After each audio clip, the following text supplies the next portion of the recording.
Hello. It's Tuesday, May 27th, 2025. Time again for one of James's video diary entries for the day. It's just after 4. I just got out of dealing with the vicissitudes of my life that make, to me, absolutely no sense. Had a situation at Michigan Works. My shirt apparently offended somebody. Oh, makes us nervous. It's just a shirt. It's just screen printing. When I bought it 4 years ago, before I left Mom and Dad's home and all my tools behind, the contrition is bullshit, I mean, once or twice, it would have been over 20 years. If it had happened a half dozen times, probably it would have been all right. But 3,479 times, and you're saying I'm sorry. You're not sorry. 3,479. You knowingly are doing something that pisses me off. That would piss you off if we're done to you. Then you're playing victim to the violence carnival. Oh, you're not Dude, anybody who's been around me for any length of time knows that I do get angry. Don't get me wrong. To get me angry, it generally isn't something that happens naturally. It's not something that I wake up, fuck the world, I'm angry, everybody's wrong. No, I wake up, fuck, I'm in pain, I'm crying, I'm not angry. A lot of things that make me angry. Why are you crying? You're not supposed to be crying. Dude, I'm in pain. I'm in excruciating pain. I don't take meds for it. I try to completely stay away from them. It's one of the byproducts of my childhood. Wanted to be a member of Delta Force. Remembering in 1994 when the 2 Black Hawk Down operators got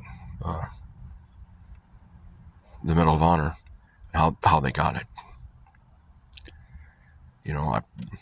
I wanted to be in an organization where, doing your best, and that was kind of the thing. That's why even in my hobbies, even if I don't want to take the training, I take the training if it's offered. And despite saying, it's like earlier when they offered me the ACOP process training, I said yes. I was trying to get into the electrical apprenticeship for Traverse City, the IBEW 692 out of Traverse City. Then COVID happened. And that was the third time I tried to get into the apprenticeship. And that was the time I didn't let my mother in on what was going on, so she couldn't sabotage me. She sabotaged me half a dozen times trying to get into different apprenticeships. Put me in a position where there are men around me, my age, motivated, make money. I'm dealing with child support. And if I would have been around someone who would have not allowed her to have control, I was unacceptable to her. She had to force the situation to make that happen. That's why I don't have anything in college. Although I have a great deal of education. That was something that when I was young, that was what you had to have a college education. Now I think college education is kind of stupid from the people that I see doing it, that have the degrees. Delta Force, the selection process, that's what I went for when I was 7, 8, 10 years old, after I knew I couldn't be a policeman, after I couldn't be, a soldier. I still, by that time, I'd already got a joy of guns, a proficiency with them, both with shooting them and cleaning and maintaining them. I didn't quite have the patience to reload them. Not as a young kid and as a teenager. I never had the patience to do the reloads. I did, however, get exposed to a lot of weapons. Nothing U.S., strangely. Probably because I got trained by the U.S. through basic training and all the AITs and that sort of thing, as they would have shook me through to figure out what I'm actually good at. to put me in a position where I actually will excel simply because, well, it's fun. It's fun for me. Whether that be the motor pool, whether that be armor, whether that be in the Rangers. Delta I wouldn't make because I wouldn't have been able to, I could have learned how to swim. I just never did. Once my asthma took me out of consideration, my health. To being a soldier, I had already indoctrinated myself with most of the, I had most of the shooting skills down. I had the how do you pull a gun apart to fix it. How do you pull one you've never pulled apart? How do you pull it apart? How do you know how to fix it? Because if you were in a firefight, you ran out of ammo and all you had was the enemy weapons, you better know how to fix them. Because if you don't, the enemy's going to kill you with the guns that you didn't confiscate. You know? Because your guns are broken or out of ammo. All you've got's ammo for the enemy guns, and you've got a couple of enemy guns. You better know how to use them. Just like the medical, I got all the first aid training when I was, 12. I was CPR certified for a while, both then and during my high school vocational training, first responder. Once my daughter was born, and that whole spall happened, yeah, I knew I couldn't be a cop. I couldn't be a DNR. Too much of me getting pissed off and proficiency, and the nightmares that subsequently came from people saying, I only want to do what I want to do, and I only want to do what I want to do. I'll write the contract and agree to the contract that you're offering. But when it comes down to it, 9 forms are fucked up. I'm not going to go the way you need to go. I'm not going to requalify you with iron sights. Even if it doesn't last. And it might not have. But what if it did? I'd be a grandpa today. Probably a retired policeman like my uncle, Dave Stearns of Gaylord. How bad would that have been? Proficiency, skill, hunting, providing for my family, being able to be the protector in the most masculine way I could possibly do it.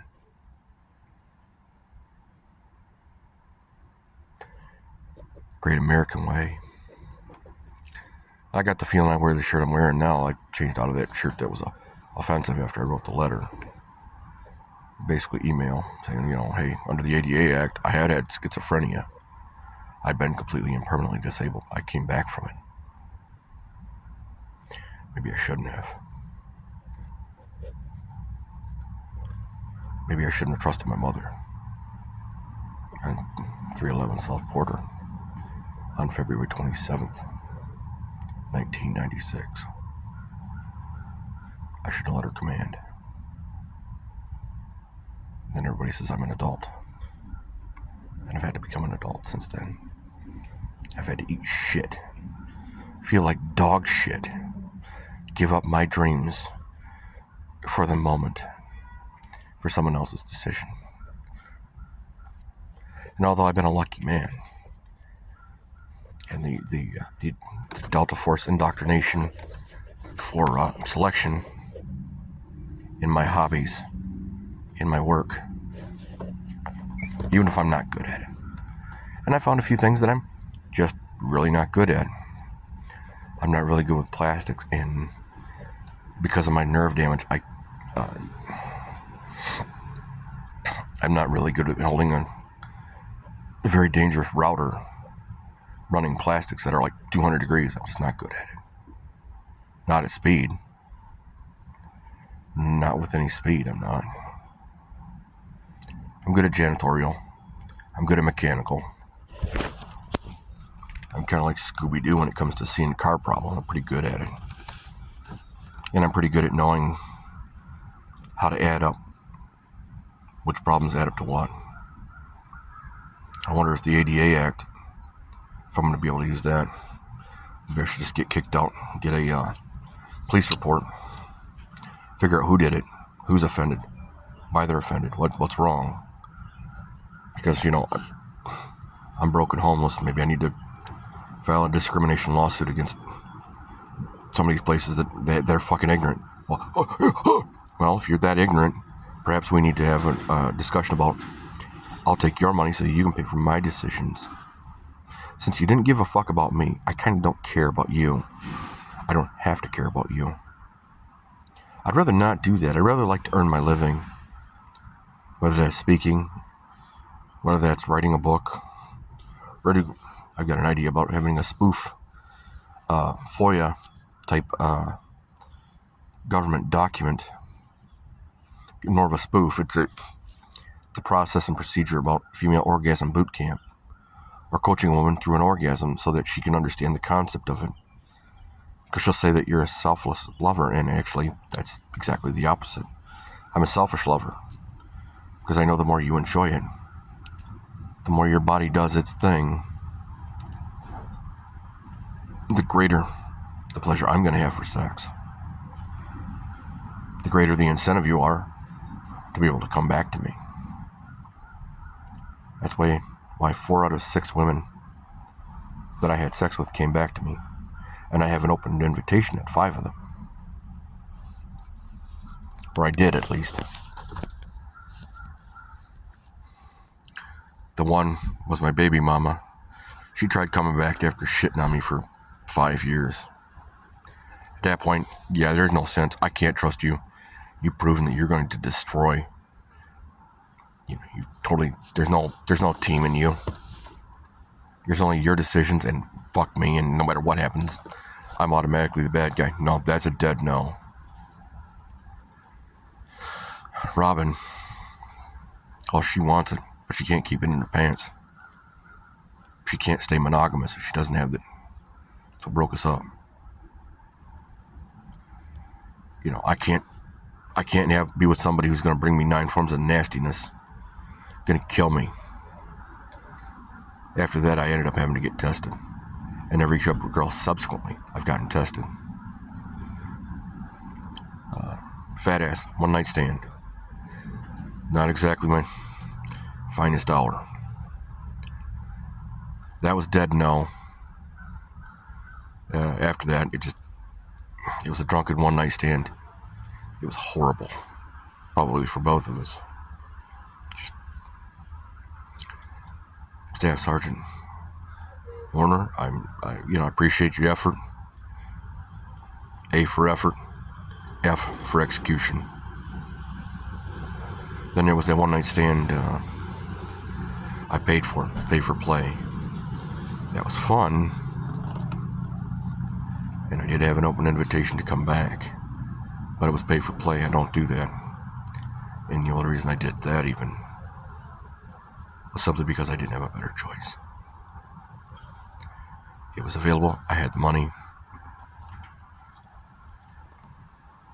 It was available. I had the money.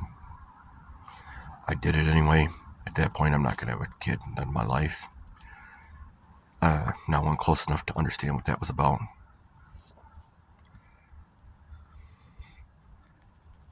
Donna, yep, she wanted it. And she'd give me an open invitation. And I said, no, she lied to me. I didn't lie to you. I didn't tell you a lie. You lied by omission. You did lie to me. Told a lie to me. You said you had my back. You didn't have my back. You had your son's back. Your adult son. The night he chased me, that 6'7" tall man chased me with a butcher knife out of your kitchen. That should have been the last night he ever said ate at your house, Donna. That would have been the catalyzing event for us living together and building a life. But you couldn't do it. You backed your 22-year-old son over your lover. And granted, after I knew I was safe, I was taunting him. Fuck him. If the neighbors call the cops, guess what? It's out of her hands. He goes to jail. I still fucking win. I win even if I fucking force her to back me. I have forced the neighbors to fix the problem.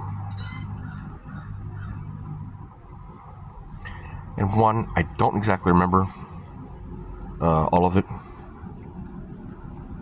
it wasn't a very good situation. So I didn't get invited back for that. I didn't get invited back to Fat Ass. Thanks to Staff Sergeant, Master Sergeant Horner, for trying to set it up. A for effort, F for execution. Nothing I can do about that, too. Yeah, one of those things. It's like when I tried to take over the business, auto repair, radiator, and air conditioning of Sanford. Alex went on out. He retired. He had over $11 million in equipment. Lost over $3 million. At least, because that's what they caught the thief with. So, yeah, and he had over 11 after that. So, yeah, I turned that down. And he would have financed the whole thing.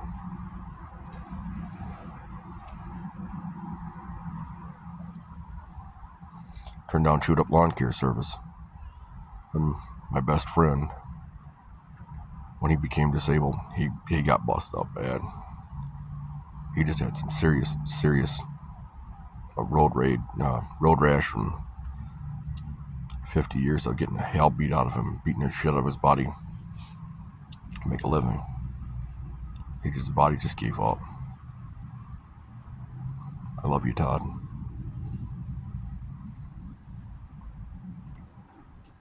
Warren's been nice along the road. Mr. McClure of Traverse City.